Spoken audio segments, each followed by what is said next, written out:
의사이면서 심리학자였던 빅터 프랭클이라는 유대인이 있었습니다. 이 사람은 나치 독일에 의해서 온 가족이 다 수용소로 끌려갔고요. 이 사람만 빼고 나머지 다는 다 가스실에서 죽었습니다. 빅터 프랭클은 수용소에 있으면서 건강을 유지하는 사람들과 그렇지 못한 사람들의 차이를 조사해 보았습니다. 그가 발견한 것은 심리적인 차이였습니다. 걱정과 근심, 두려움에 사로잡힌 사람들은 건강을 잃었고요. 그래서 결국 가스실로 끌려가서 죽었지만 포기하지 않고 끝까지 희망을 잃지 않았던 사람들은 건강을 유지할 수 있었고 그만큼 살아남을 확률이 컸던 거죠. 수용소의 나치 군인들도요, 차마 건강한 사람들을 가스실에 보내지 못했다고 합니다. 그 대신 곧 죽을 것 같은 비실비실한 사람들을 가스실로 보냈다는 거죠. 왜냐하면 조금 있으면 어차피 죽을 것이기 때문이죠. 그렇게 해서 자기 합리화를 하는 거예요. 그러니까 어차피 죽을 사람이 죽었다, 이렇게 스스로 위로를 받는 거죠. 그래서 그는 이 고통스러운 수용소 생활을 하면서 하루도 빼지 않고 매일 면도를 했다고 합니다. 그래야지 살아있는 생생한 그런 모습을 유지할 거 아닙니까? 그는 이 끔찍한 경험을 통해서 실존 치료라는 심리 치료법을 개발했어요. 그러니까 이게 뭐냐면 간단합니다. 육신을 치료하기에 앞서 정신을 먼저 치료하는 거예요. 그래서 삶의 의지를 불어넣고 자신감을 회복하게 하는 치료법이에요. 여러분, 아무리 육체를 잘 치료해도 내가 삶의 의지가 없으면 그 사람이 어떻게 치료를 받겠습니까? 그렇죠? 암 전문의들이 공통적으로 하는 말이 있습니다.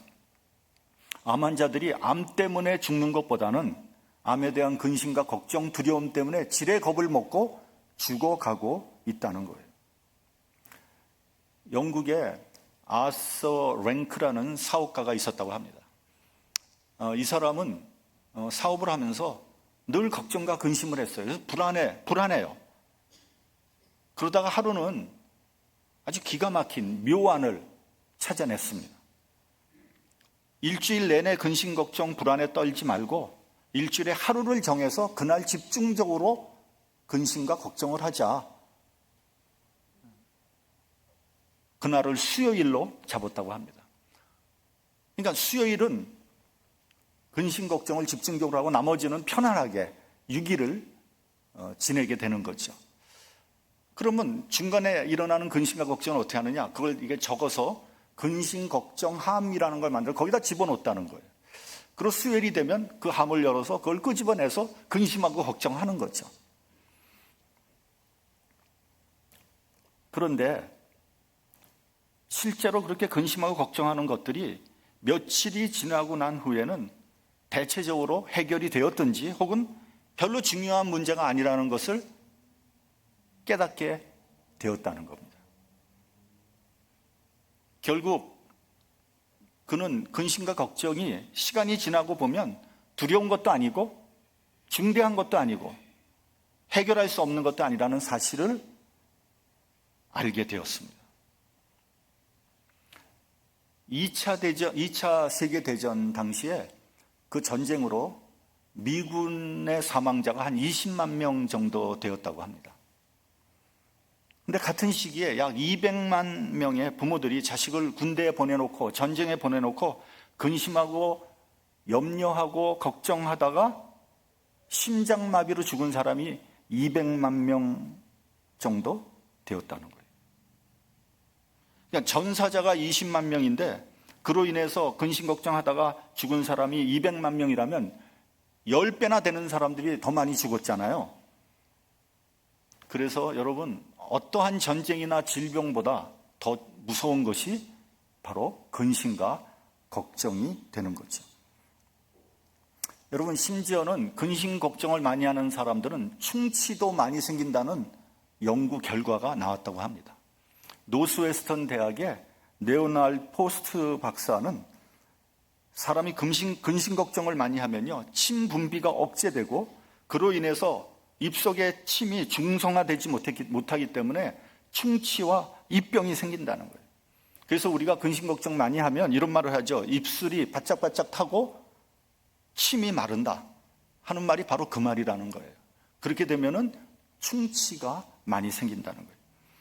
이와 같이 여러분, 정신이 육체를 지배하는 겁니다. 따라서 육체를 치료하기에 앞서 정신을 치유하는 것은 무엇보다도 중요합니다. 잠언 17장 22절을 보면 마음의 즐거움은 양약이라도 심령의 근심은 뼈를 마르게 한다, 이렇게 말씀하고 있습니다.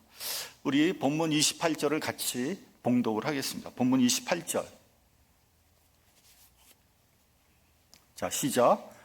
수고하고 무거운 짐진 자들아 다 내게로 오라. 내가 너희를 쉬게 하리라. 저는 이 말씀이 복음이라고 생각합니다. 수고하고 무거운 짐진 자들아 다 내게로 와라. 여러분, 이런 말을 할 수 있는 사람이 이 세상에 누가 있겠습니까? 어느 누가 내 무거운 짐을 갖고 와라. 내가 너희를 다 쉬게 하겠다. 이런 말을 할 수 있겠습니까? 오직 주님밖에 없습니다. 그리고 여기에 해당되지 않는 사람이 어디 있겠습니까? 대통령에서부터 시작해서 아주 평범한 소시민에 이르기까지 누구나 다 수고하고 무거운 짐을 지고 있어요. 특별히 대통령은 가장 무거운 짐을 지고 있다. 저는 그렇게 생각을 합니다. 미국의 그 대통령이 종종 보면 40대에서 나옵니다. 클린턴과 오바마가 다 40대의 대통령이 됐어요. 그리고 8년간 대통령직을 수행을 했는데 그래도 50대잖아요. 근데 끝날 때 보니까 머리가 하얗게 지고요, 얼굴이 팍싹 늙었어요. 그러니까 그만큼 격심한 스트레스에 시달렸다는 거죠. 사실 여러분, 책임이 많을수록 걱정과 근심은 많은 법이고요, 많은 것을 소유할수록 걱정과 근심이 많은 겁니다. 그래서 어떤 면에서 보면 이 세상에 제일 마음 편한 사람이 누구겠어요? 아무것도 가지지 않은 사람, 거지죠, 거지. 여러분, 길바닥에서 누워 자는 홈레스의 얼굴을 한번 보십시오. 얼굴은 지저분하지만 걱정과 근심은 1도 없어요. 하나도 근심하지 않습니다. 오늘 본문에서 수고한다는 단어는 수고하고 무거운 짐, 이거는 능동태예요. 수고한다는 단어는 능동태고 무거운 짐을 졌다는 것은 수동태예요. 따라서 수고하고 무거운 짐을 졌다는 말은 인간의 모든 고통을 두 가지로 나누어서 표현한 거예요. 먼저 수고한다는 것은 어떤 면에서 스스로 일을 만들어서 고생하는 거예요. 가만히 보면요, 고생할 것도 아닌데 스스로 일을 만들어서 고생하는 사람들이 굉장히 많습니다. 근데 스스로 고생하는 이유는 대부분 욕심 때문에 그런 거예요.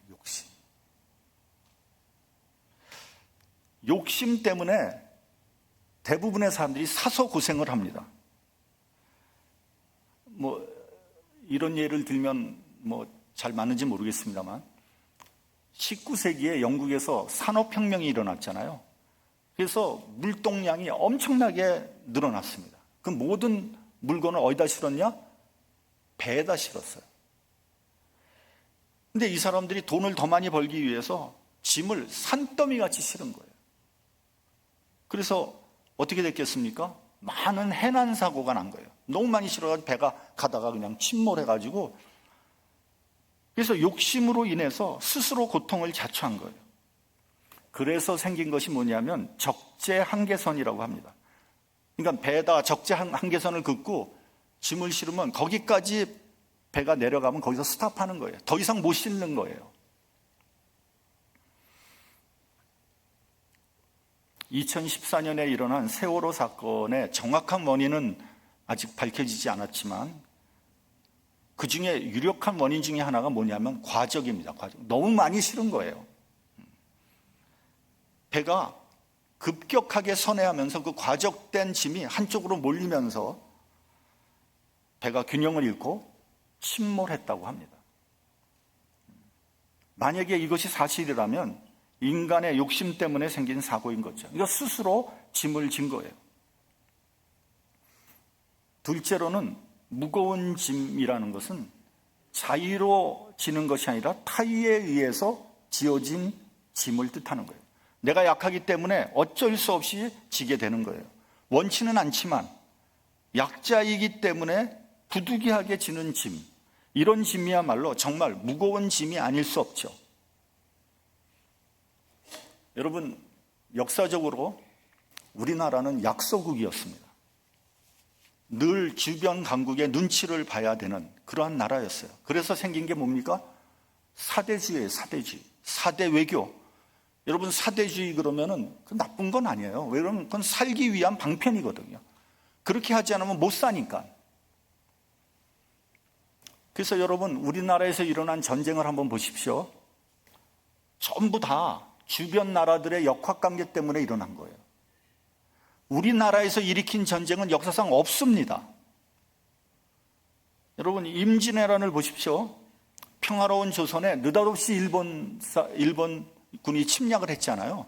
그 침략을 하면서 내건 명분이 뭐예요? 정명가도라는 말 아닙니까? 그러니까 명나라를 정벌 하는데 길을 내달라. 아니, 명나라를 정벌하고 싶으면 뭐 바닷길로 가서 배를 타고 가든지 말든지 할 것이 왜 남의 나라는 침략을 합니까? 여러분, 임진왜란으로 인해서 100만 명 이상이 죽었고요. 국토의 3분의 2가 황폐화됐습니다. 병자호란도 마찬가지예요. 명나라와 청나라가 교체하면서 자기 후방을 공격할 것을 두려워한 청나라가 일으킨 전쟁 아닙니까? 여러분, 병자호란 때 포로로 끌려간 사람이 얼마나 되는지 아세요? 조선인들이 무려 50만 명이 포로로 끌려갔어요. 그 사람들 다 뭐 했는지 아세요? 다 노예예요. 노예가 됐어요. 통탄할 일이죠. 얼마 전에 그 TV에서 만주에 사는 한국 사람들이라는 프로그램을 제가 본 적이 있습니다. 그 만주에 어떤 한국 박씨들이 모여 사는 집성촌이 있어요, 만주에. 근데 여러분, 박씨는 중국엔 박씨가 없어요. 한국 사람이에요. 근데 그 조상이 300년 전에 온 거예요. 그러니까 병자호란 때 포로로 잡혀온 거예요. 그 사람들이 300년 동안 뭐 했는지 아세요? 종노릇 했어요, 종노릇. 그 자기네 집안은 밀양박씨라 그러더라고요. 밀양박씨면 양반 아닙니까? 근데 종노릇을 300년을 했어요.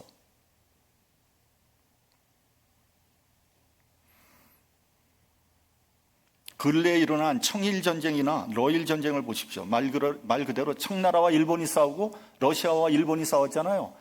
근데 그 싸움을 어디서 했어요? 우리나라에서 했어요. 그러니까 그 피해는 오롯이 우리가 다 받은 거예요. 여러분, 6.25 전쟁도 북한의 김일성이가 일으켰지만 사실은 강대국의 대리전 성격을 띠고 있는 거예요. 그러니까 미국과 일본, 소련과 중국이 서로 경쟁하면서 우리나라를 완충지대로 삼아서 우리나라는 남과 북으로 나뉘게 된 거예요. 그래서 전쟁이 일어난 거 아닙니까? 지금까지 세계 유일의 분단국으로 남아 있습니다.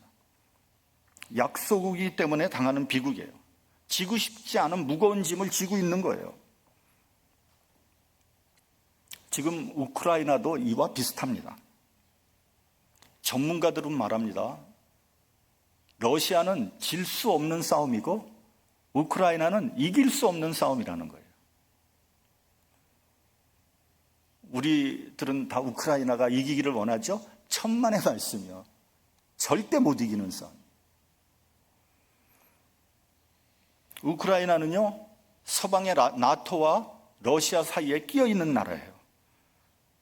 아마도 제가 예언하건대 맞을지 틀린지 몰라요. 근데 믿든지 말든지 우크라이나는 동서로 양분이 될 거예요. 그래서 러시아와 서방 세계의 완충지대로 남을 겁니다.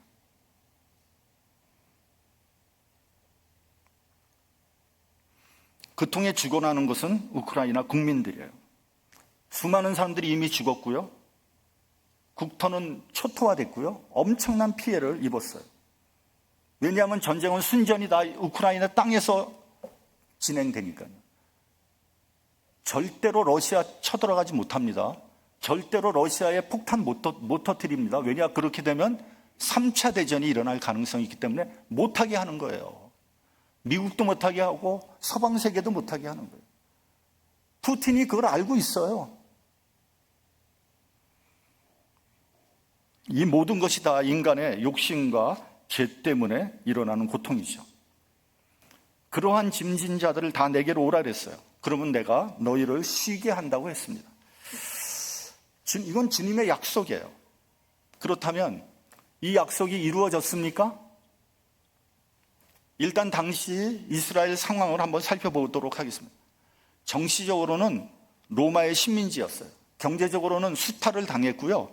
백성들은 굶주렸습니다. 종교적으로는 율법주의 때문에 엄청난 고통을 당했어요. 사회적으로 불안했고 부정부패가 만연했어요. 그러니까 모든 방면에서 총체적으로 난국이었어요. 그러니 백성들의 삶이 어떻겠습니까? 사는 것 자체가 고통인 거죠. 여러분, 지금도 사는 것이 결코 녹록지 않습니다. 여기저기에서 못 살겠다고 아우성입니다. 저희 막내 아들이 대학을 졸업하고 이제 직장을 다녀요. 그래서 제가 한번 물어봤어요. 너는 인생을 어떻게 생각하니? 그랬더니 이 녀석이 하는 말이, 아빠, Life is hard. 인생이 어렵다는 거예요. 젊은이들한테 한번 물어보세요. 살기가 어떠니? 살기 어려워요. 대부분이 그렇게 얘기한 거예요. 그렇다면 예수님은 그들을 위해서 뭘 하셨습니까? 유대인들에게 실질적인 평안과 안식을 주셨습니까? 필요한 것들을 채워주셨습니까? 로마의 억압에서부터 자유함을 주었습니까? 아니었거든요. 분명히 예수님은 놀라운 능력을 행하셨고 영감 있는 설교를 선포하셨지만 아직도 이 패역한 세상은 하나도 바뀌지 않았어요. 그대로 있습니다. 지금 예수님 지금 뭐 하고 계신 겁니까? 언제까지 우리가 저 포악한 로마의 압제하에 있어야 합니까? 그래서 세례 요한이 제자들을 시켜서 물어본 거예요.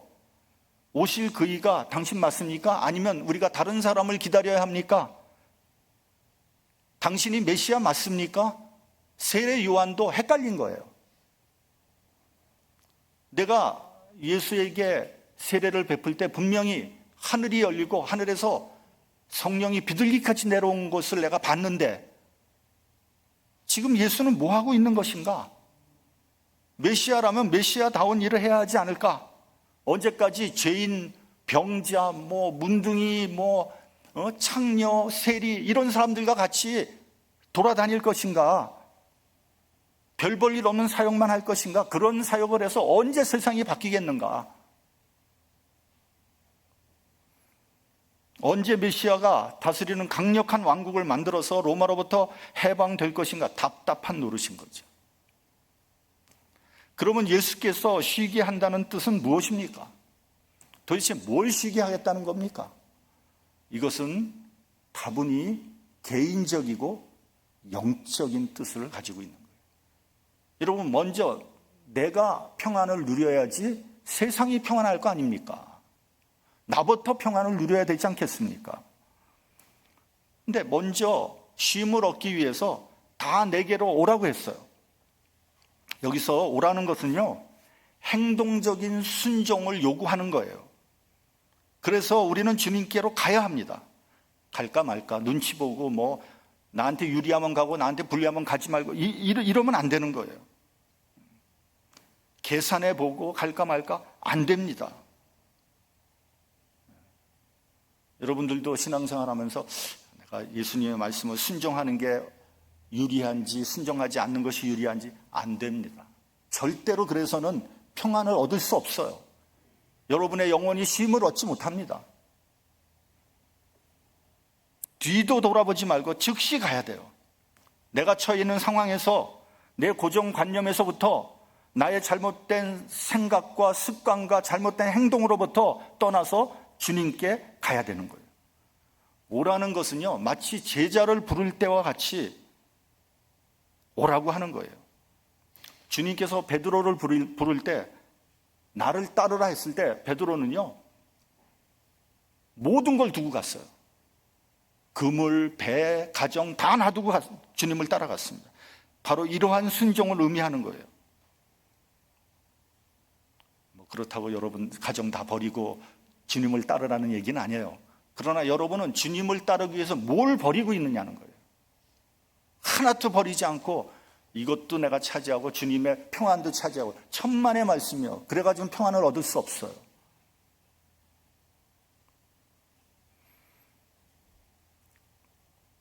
순종함이 없이 주님께서 주시는 쉼을 얻을 수 없습니다. 생각해 보세요. 내 것을 주님께 맡기지 못하는데 주님께서 어떻게 나의 문제를 풀어주시겠습니까? 내가 지금 주님께 가고 있는지 우리가 한번 깊이 생각을 해봐야 돼요. 주님께 가지 않으면요, 말씀드렸지만 쉼은 없습니다. 어디에 가도, 인생 어디를 가도 평안도 없고 쉼도 없어요. 한번 찾아보세요. 우리 본문 29절을 봉독하겠습니다. 본문 29절. 자, 시작. 나는 마음이 온유하고 겸손하니 나의 멍에를 메고 내게 배우라. 그러면 너희 마음이 쉼을 얻으리니. 나의 멍에를 메고 내게 배우라고 했어요. 먼저 내게 배우라는 거예요. 이게 무슨 말? 제자가 되라는 거예요. 디사이플십입니다. 제자가 뭡니까? 제자는 단순히 기술을 배우고 지식을 배우는 게 제자가 아닙니다. 예수님의 가르침을 듣고 행하시는 것을 보고 그대로 본받는 거예요. 전인격적으로 배우는 거예요. 예수님의 마음까지 보고 듣고 배워야 돼요. 제자가 되기 위해서는 예수님의 마음을 소유하게 해달라고 기도해야 됩니다. 예수님의 마음으로 사역을 하고 성도의 교제를 해야 됩니다. 여러분, 저는 목회를 하면서 하나님 앞에 어떤 기도 제일 많이 했는지 아세요? 예수님의 마음을 소유하게 해달라고 기도했어요. 예수님의 마음이 없이는 저는 목회 못한다고 생각해요. 여러분, 저를 공격하는 사람이 있는데 내가 예수님의 마음을 갖지 않고 어떻게 그 사람을 대할 수 있겠어요? 아니, 나를 직접 공격하는데, 저에 대해서 뒤에서 딴소리 하고 있는데, 그런 사람 내가 알고 있는데 그 사람 보고 어떻게 내가 목회를 하겠어요? 예수님의 마음을 갖고 있어야지 목회가 가능한 거 아닙니까? 여러분들도 신앙생활 하면서 예수님의 마음을 가지고 있어야지 신앙생활 제대로 할 수 있는 거예요. 여러분, 우리 교인들 다 좋아합니까? 싫어하는 사람이 있잖아요. 그럼 싫어하는 사람은 어떻게 하겠어요? 싸우겠어요? 안 보겠어요? 예수님의 마음을 가져야지 그 사람도 내가 교제할 수 있는 대상으로 섬길 거 아닙니까?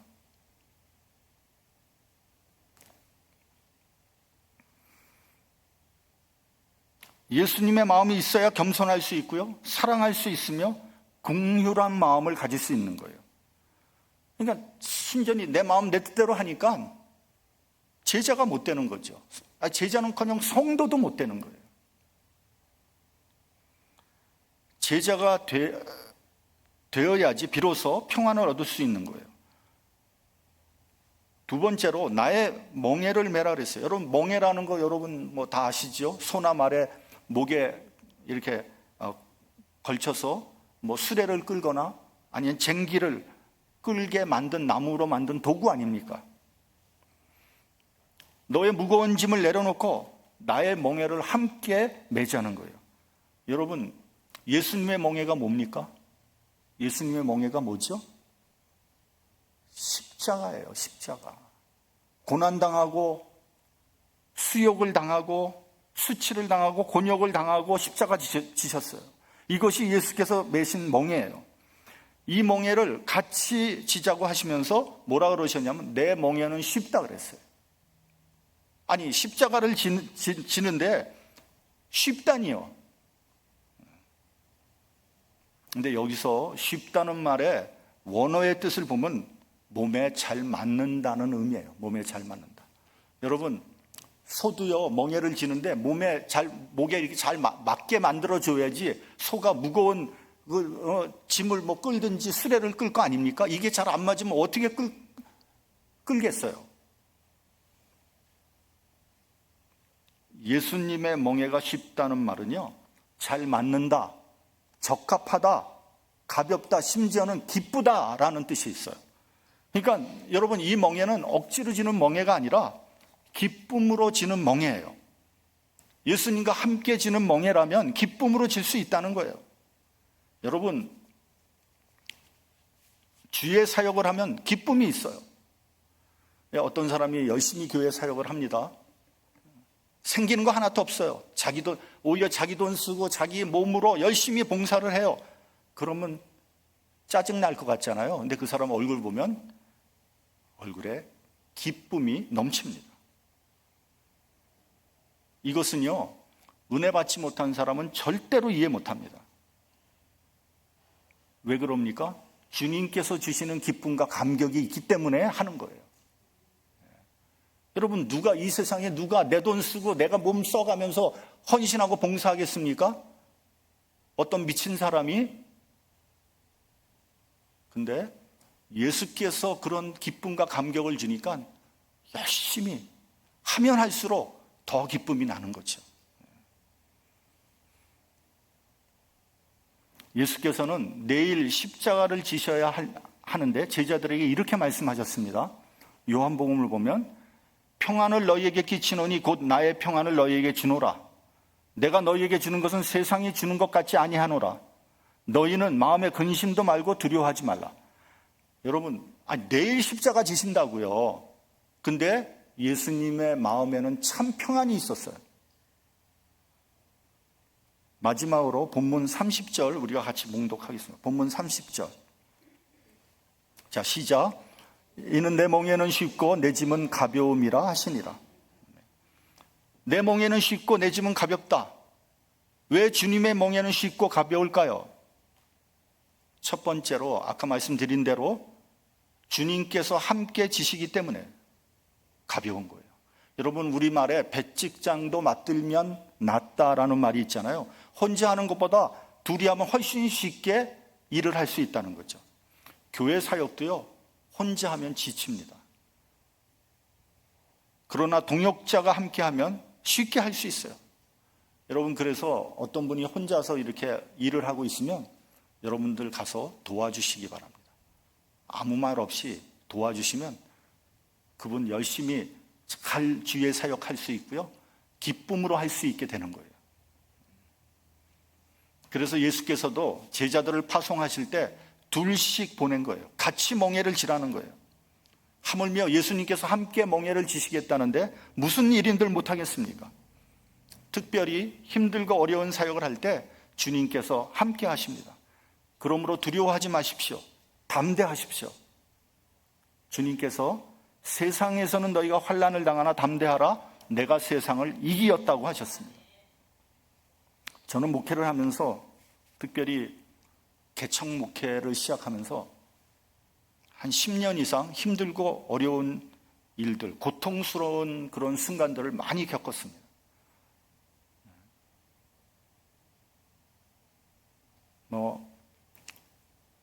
얼굴은 이렇게 보여도요, 제 얼굴이 이렇게 평화롭게 보여도 사실은 산전수전, 공중전 다 겪었습니다. 저 육박전만은 안 겪었어요.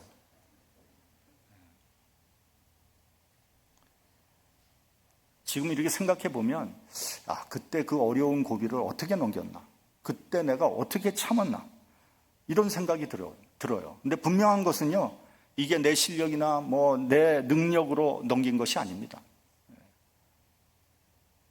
그때 주님께서 나와 함께 멍에를 지셨구나 고백할 수밖에 없어요. 그때 주님께서 나와 함께 하셨구나. 그래서 그 어려운 고비를 넘길 수 있었구나. 일본의 엔도 슈샤크라는 사람이 쓴 침묵이라는 소설이 있습니다. 이분은 노벨 문학상 후보에도 여러 번 올라갔던 분입니다. 일본의 천지교가 전해졌을 때 일어났던 박해에 대해서 사실에 근거해서 아주 밀도 있게 쓴 아주 훌륭한 작품입니다. 여러분들 한번 읽어보시기 바랍니다. 근데 거기 뭐 여러 가지 방법으로 고문을 하는데 이런 장면이 나옵니다. 바닷가에 십자가를 세워요. 그러면 밀물이 몰려오잖아요. 그러면 어떻게 되겠어요? 물이 자꾸만 차오르잖아요. 그래서 결국은 서서히 물이 차올라서 죽게 만드는 거죠. 예수를 부인하면 살 수 있지만 신자들은 믿음을 가지고 순교합니다. 그런 모습을 보고 있던 신부는 그 포르투갈 신부였거든요. 주님 앞에 엎드려 간절히 기도합니다. 주님 도와주세요. 주님 능력을 보여주세요. 죄 없는 저들을 살려주십시오. 그러나 아무런 응답도 없어요. 신자들은 계속해서 죽어갑니다. 신부는 더욱 안타깝게 기도합니다. 주님 지금 뭐하고 계십니까? 왜 침묵하십니까? 그때 신부는 분명한 음성을 듣습니다. 나는 침묵하는 것이 아니라 그들과 함께 고통을 받고 있다. 둘째로 사랑으로 지는 짐은 가볍습니다. 여러분이 주님의 사역을 하고 주의 일을 할 때 그 짐이 무겁다고 느끼십니까? 그러면 여러분의 사랑이 식은 거예요. 여러분 아마 여러분이 사랑하는 자녀를 위해서 짐을 지고 가면은 절대로 무겁지 않을 거예요. 얼마든지 질 겁니다. 왜냐하면 사랑하기 때문이죠. 요즘에 저희 집에 뉴욕에서 손자 손녀 오고 또 여기 있는 손녀까지 와가지고 집이 난리 법석이에요. 막 발 디딜 틈도 없어요. 그럼 되게 스트레스 받거든요. 정말 너무 힘들어요. 근데 그래도 너무 좋아요. 왜요? 사랑하기 때문에. 근데 지금 좀 갔으면 좋겠어. 이제 그만 좀 가줄래? 근데